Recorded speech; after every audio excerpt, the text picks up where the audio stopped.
What's going on, everybody? Welcome back to the channel. Jake Shavink here, and we have a fun video in store for you guys today, looking at Georgia tight end Darnell Washington and why he is a true force multiplier at the tight end position and has rare potential even in a deep class at tight end in the 2023 NFL Draft. So you know the drill. We're off to the film room to take a look at that force multiplication and rare potential. Off we go. When it comes to Darnell Washington, you have to start with what he does as a blocker. Defensive backs fear him in space because of all the momentum that he can build up and the power he can generate to put them on the ground. On multiple occasions, he did so in this Oregon game. Here, again, another space block on a screen pass does a great job getting the defender on the ground to create a big play. Again, do your job on the space blocking stuff, and good things are going to happen. He takes care of his assignment, and we've got ourselves a touchdown. Here does a great job occupying two guys, really, because he gets the hold of one. The other misses the tackle because he's flowing to the outside where Washington is, and we've got ourselves a big play. He takes out two defenders on this play against South Carolina, turning his guy back inside to free up a lane for the running back. Here against Kentucky, need a big play here. Does a great job being the lead blocker and pushing a defender about 5 yards down the field to generate a big play. And we see what he can do as a finisher, too. He's not afraid to pancake guys and put them on the ground. When we're in line, we can displace guys. Here does a great job against the TCU defensive lineman, getting him a few yards down the field. It's a great job assignment-oriented. Get to your guy in the second level and make sure he's taken care of. He does a great job coming over it again, using his momentum to knock defenders just off of their game, off balance. How about a great down block here? Moves the entire line almost out of the way on that running play. And does a great job leveraging. And that's really what's impressive about him as a blocker, is he knows where the leverage needs to be, and he gets to his spot in time. Here's a great one combo. Get to the second level against Kentucky for a nice gain on the ground. In pass protection, they do a lot of this. The split zone flow, get him on an island. Does a great job fighting, resetting his hands against Brandon Dorlus there, Oregon's best edge rusher. Here against Zach Harrison, not the best rep, but he survives long enough for Bennett to get a pass off. Once again, patient extension there. Great rep there from Washington pass protection. When you've got no assignment in front of you, help a guy out. Look for work. Does a great job there against Kentucky. Once again, the split zone, got to get to the guy cornering. He does a great job cutting him off, and we've got ourselves a big play in the passing game. One-on-one against Gervon Dexter, he can handle it. Does a good job sinking his hips and gaining some good leverage with inside positioning. We know what he can do as a receiver, right? We've seen this rep a million times. Catch it, shake off one defender, and then he's going to be able to hurdle another. 17 yards per reception in college, and that is part of the reason why. Contact in his stem, it doesn't bother him. DBs are going to have that kind of struggle even in the NFL. This is what you're going to see a lot of Washington do, get on these drag routes, these short crossers where he can take advantage of his size and strength and balance after the catch, making a defender miss there. Once again, against Auburn, this short crosser, look at the explosion and that speed he can create out of his stance. Oregon does a good job containing him there, but again, when you see that burst out of his stance, that's something to behold. He's got an answer post catch here by dipping down, reducing the surface area, and making it extremely hard to tackle him.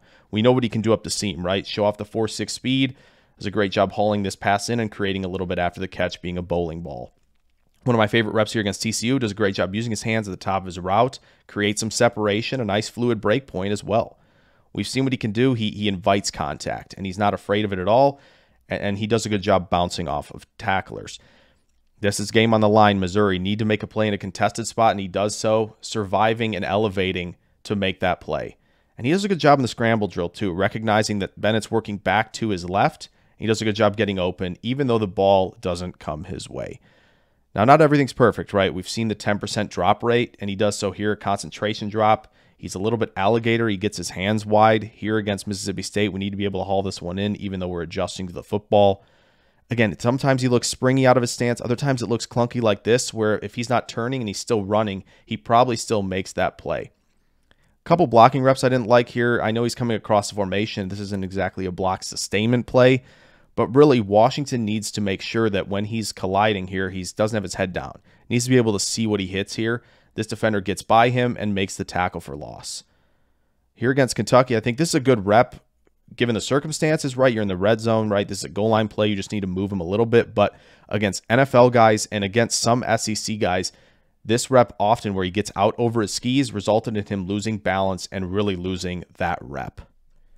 So you see all that with Darnell Washington, and I think you can kind of tell where I'm getting at, where the potential is there and the upside is there, and why he hasn't quite reached the ceiling, and why it's kind of a little bit on the fence with a lot of people in the draft world about hitting that ceiling, right? We know what the floor is. The floor is a third tackle of sorts, right?